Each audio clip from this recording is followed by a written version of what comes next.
নমস্কার বন্ধুরা, আজকে আবারও চলে এসেছি রান্নাঘরে। আজকে আমি নিয়ে এসেছি এখানে দেখুন মুরগি স্কিন, বেশ বড় বড়।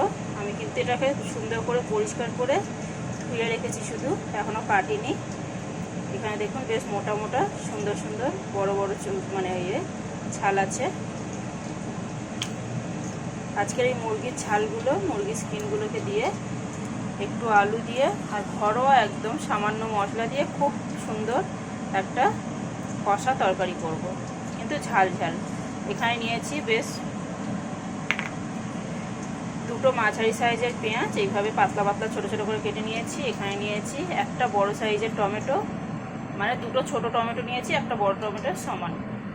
আর এখানে নিয়েছি একটা বড় সাইজের আলু। আলুটা অবশ্যই অপশনাল, আলুটা আমরা দিয়ে খাই, আপনারা না চাইলে দেবেন না।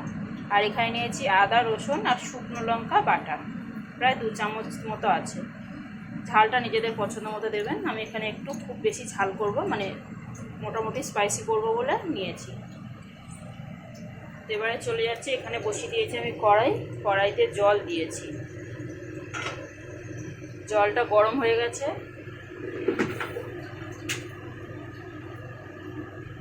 জলে দিয়ে দিচ্ছি একটুখানি হলুদ গুঁড়ো।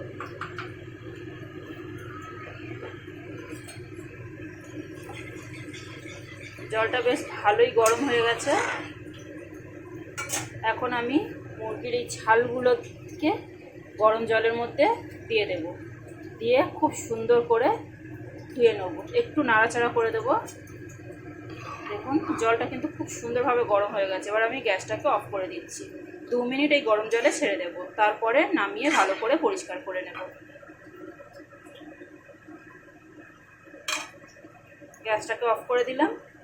2 মিনিট ছেড়ে তারপরে পরিষ্কার করে নেবো, আরও ভালো সাদা মানে পরিষ্কার জল দিয়ে ভালো করে নাড়াচাড়া করে। এখানে কড়াইতে দিয়ে দিচ্ছি সর্ষের তেল। আলুটাকে একটু ভেজে নেব।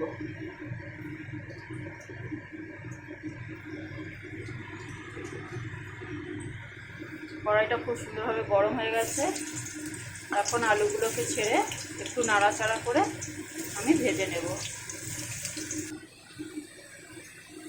মানে আলুগুলো খুব সুন্দর করে আমি ভেজে নিয়েছি, মোটামুটি একটু লাল করে। এখন আমি এগুলোকে তুলে নিচ্ছি। কড়াইতে আমি আর তেল দেবো না, যথেষ্ট তেল আছে। আমি অল্প তেলেই রান্নাটা করব। এখানে দিয়ে দিলাম ফোড়নে একটা তেজপাতা, 2 টুকরো করে, একটা দারচিনি আর একটু শুকনো লঙ্কা।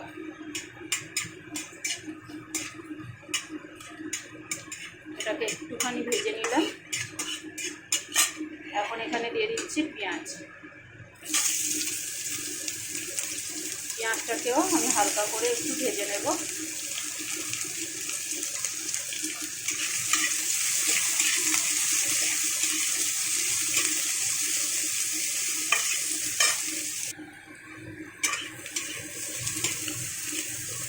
পেঁয়াজটাকে আমি বেশ একটা হালকা কালার করে ভেজে নিয়েছি।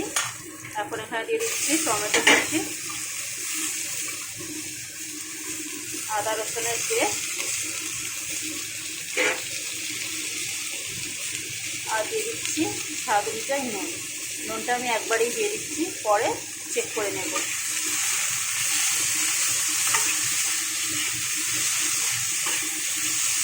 একটু নাড়াচাড়া করে একেবারে গুঁড়ো মশলাটাও আমি দিয়ে দেবো।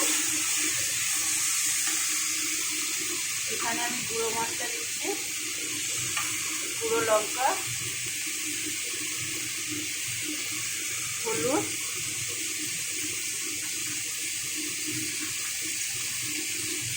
ধনে গুঁড়ো, জিরে গুঁড়ো। এখন এখানে সামান্য একটু জল দিয়ে দিলাম। দিয়ে এবারে মশলাটাকে আমি একটু নাড়াচাড়া করে ঢাকা দিয়ে মশলাটাকে খুব সুন্দর করে কষিয়ে নেব।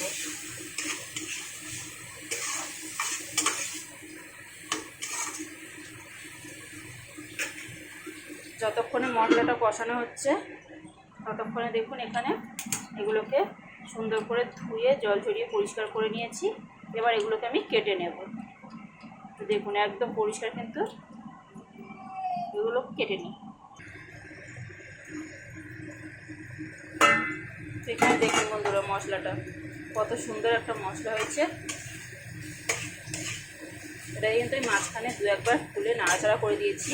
গ্যাসটাকে কমিয়ে রেখে ঢাকা দিয়ে মশলাটাকে কষিয়ে নিলে খুব সুন্দর কিন্তু একটা মশলা তৈরি হয়। তো এখানে দিয়ে দিলাম আলু।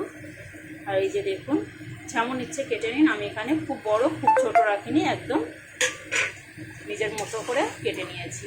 এবারে এটাকে দুটোকে একসাথে মিলিয়ে আলু আর ছাড়টাকে মশলার সাথে ঢাকা দিয়ে দিয়ে সুন্দর করে কষিয়ে নিই।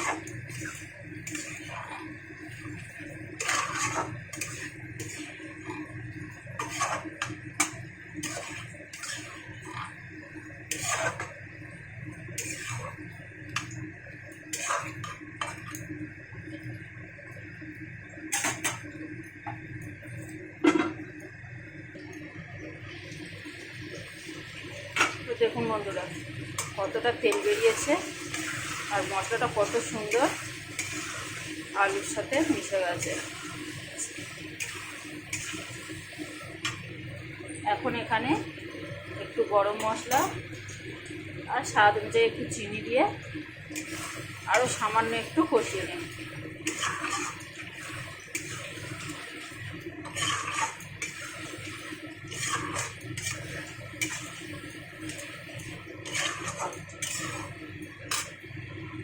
বেশি না, একদম হাফ কাপের থেকেও কম, সামান্য একটু 2-4 চামচ জল দিলাম।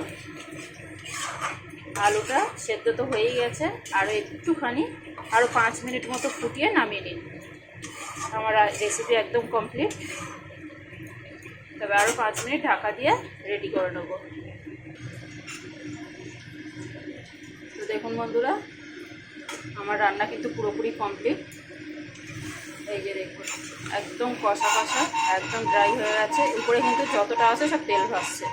চাইলে পরে ঠান্ডা হলে তেল সাইড হয়ে গেলে তুলে ফেলে দিতে পারেন, কিংবা এই অবস্থায় খেতে পারেন।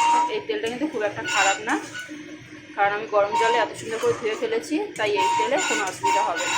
তবে যারা পছন্দ করে না তারা তেল তুলে ফেলে দিতে পারে। কিন্তু দেখুন আজকে ভিডিওটা কেমন লাগলো বন্ধুরা, অবশ্যই একটা লাইক কমেন্ট শেয়ার করবেন।